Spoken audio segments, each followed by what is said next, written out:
بسم الله الرحمن الرحيم إن الحمد لله نحمده ونستعينه ونستغفره ونعوذ بالله من شرور أنفسنا ومن سيئات أعمالنا من يهده الله فلا مضل له ومن يضلله فلا هادي له وأشهد أن لا إله إلا الله وحده لا شريك له وأشهد أن محمدا عبده ورسوله أما بعد بسم الله الرحمن الرحیم۔ حب مصطفیٰ صلی اللہ علیہ وسلم کے تقاضے۔ جس طرح حب مصطفیٰ صلی اللہ علیہ وسلم کے بعض علامتیں ہیں، اسی طرح اس کے چند مطالبات اور تقاضے بھی ہیں جن کا پورا کرنا واجب اور ضروری ہے، اور وہ درج ذیل ہے۔ نمبر 1، درود شریف پڑھنا۔ نبی صلی اللہ علیہ وسلم سے محبت و تعلق خاطر کے مطالبات اور تقاضوں میں سے سب سے پہلا تقاضا یہ ہے کہ آپ صلی اللہ علیہ وسلم کا اسم گرامی مکمل احترام و اکرام کے ساتھ لیا جائے، اور آپ صلی اللہ علیہ وسلم کا نام لینے، سننے، لکھنے اور پڑھنے کے ساتھ ہی آپ صلی اللہ علیہ وسلم پر درود بھی پڑھا جائے، کیونکہ اس صلاۃ والسلام پڑھنے کو سب سے پہلے تو خود اللہ تعالیٰ نے اپنی طرف منسوب فرمایا ہے، اور ساتھ ہی یہ بھی بتایا ہے کہ اس کے فرشتے بھی نبی صلی اللہ علیہ وسلم پر درود شریف پڑھتے ہیں، اور اس کے ساتھ ہی تمام اہل ایمان مسلمانوں کو بھی حکم فرما دیا ہے کہ تم بھی نبی صلی اللہ علیہ وسلم پر درود پڑھا کرو۔ چنانچہ سورہ الاحزاب میں ارشاد الہی ہے، ان اللہ و ملائکتہ یصلون علی النبی یا ایہا الذین آمنوا صلوا علیہ وسلموا تسلیما۔ اللہ اور اس کے فرشتے پیغمبر پر درود بھیجتے ہیں، مومنو تم بھی ان پر درود اور سلام بھیجا کرو۔ نمبر 1، اللہ اور اس کے فرشتوں کا درود پڑھنا۔ نبی صلی اللہ علیہ وسلم پر درود شریف پڑھنے سے حب رسول صلی اللہ علیہ وسلم کا ایک تقاضا پورا ہوگا، اور ساتھ ہی پڑھنے والے کو اس کے دیگر فوائد و ثمرات اور فضائل و برکات بھی حاصل ہوگی۔ مذکورہ آیات سے معلوم ہوتا ہے کہ خود اللہ اور اس کے مقربین فرشتے بھی نبی صلی اللہ علیہ وسلم پر درود پڑھتے ہیں۔ اللہ تعالی رحمت کے نزول کی شکل میں، اور فرشتے طلب استغفار اور رفع درجات کی صورت میں، اور ساتھ ہی اہل ایمان کو بھی اس کا حکم دیا گیا ہے کہ وہ بھی نبی صلی اللہ علیہ وسلم پر درود پڑھا کرے تاکہ وہ بھی اس شرف سے بہرہ مند ہو۔ اس عمل کی اس سے بڑھ کر اور کیا فضیلت ہوگی کہ اس کو پہلے اللہ نے اپنی طرف اور پھر اپنے فرشتوں کی طرف منسوب کیا ہے۔ آیات کو ان کے ساتھ شروع کیا جو نہایت تاکید کے لیے آتا ہے، پھر مضارع کے صیغہ یصلون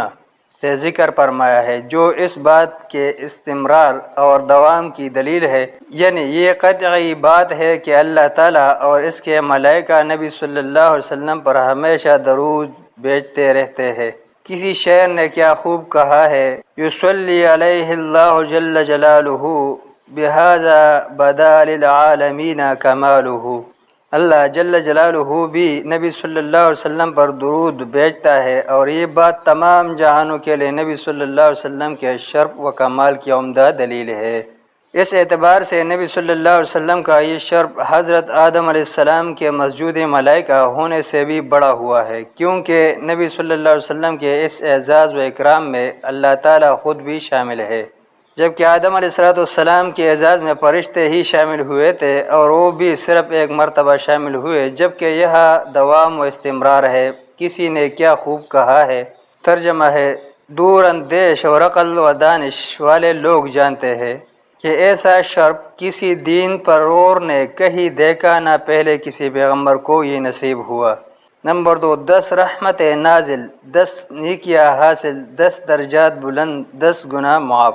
صحیح مسلم، ابو داؤد، ترمذی، نسائی، ابن حبان اور مسند احمد میں حضرت ابو ہریرہ رضی اللہ عنہ سے مروی ہے کہ نبی صلی اللہ علیہ وسلم نے فرمایا، من صلی علی واحدۃ صلی اللہ علیہ عشرہ، جس نے مجھ پر ایک مرتبہ درود پڑھا اللہ تعالیٰ اس پر 10 رحمتیں نازل کرتا ہے۔ سنن نسائی، دارمی، مستدرک حاکم، مصنف ابن ابی شیبہ، مسند احمد اور فضل الصلاۃ علی النبی صلی اللہ علیہ وسلم لاسماعیل القاضی میں حضرت ابو طلحہ انصاری رضی اللہ عنہ سے مروی ہے، نبی صلی اللہ علیہ وسلم ایک دن تشریف لائے، آپ صلی اللہ علیہ وسلم کے چہرہ مبارک پر مسرت کے آثار نمایاں تھے۔ فرمایا میرے پاس جبرائیل علیہ السلام آئے اور کہا کہ آپ کا رب کہتا ہے کیا یہ چیز آپ کو راضی کرنے کے لیے کافی نہیں کہ آپ کی امت میں سے جو کوئی آپ پر ایک مرتبہ درود پڑھے میں اس پر 10 رحمتیں بھیجوں گا، اور جو آپ پر ایک مرتبہ سلام کہے میں اس پر 10 مرتبہ سلامتی نازل کروں گا۔ نیز سنن نسائی اور مسند احمد والی روایت میں ہے، آپ کی امت میں سے جس نے آپ پر ایک مرتبہ درود پڑھا اللہ اسے 10 نیکیاں عطا کرے گا، اس کے 10 گناہ معاف کرے گا، اس کے 10 درجات بلند کرے گا، اور جس طرح وہ درود پڑھے ویسے ہی اللہ کی طرف سے جواب بھی پائے گا۔ اور طبرانی میں ہے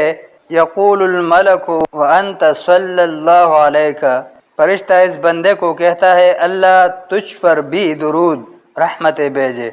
جبکہ الادب المفرد امام بخاری، سنن نسائی، صحیح ابن حبان، مستدرک حاکم اور مسند احمد میں حضرت انس رضی اللہ عنہ سے مروی ارشاد نبی صلی اللہ علیہ وسلم ہے من صلی علی واحدۃ صلی اللہ علیہ 10 صلوات حط عنہ 10 خطیئات ورفع له 10 درجات، جس نے مجھ پر ایک مرتبہ درود پڑھا اللہ اس پر 10 رحمتیں نازل کرتا ہے، اس کے 10 گناہ معاف کرتا ہے اور اس کے 10 درجات بلند کرتا ہے۔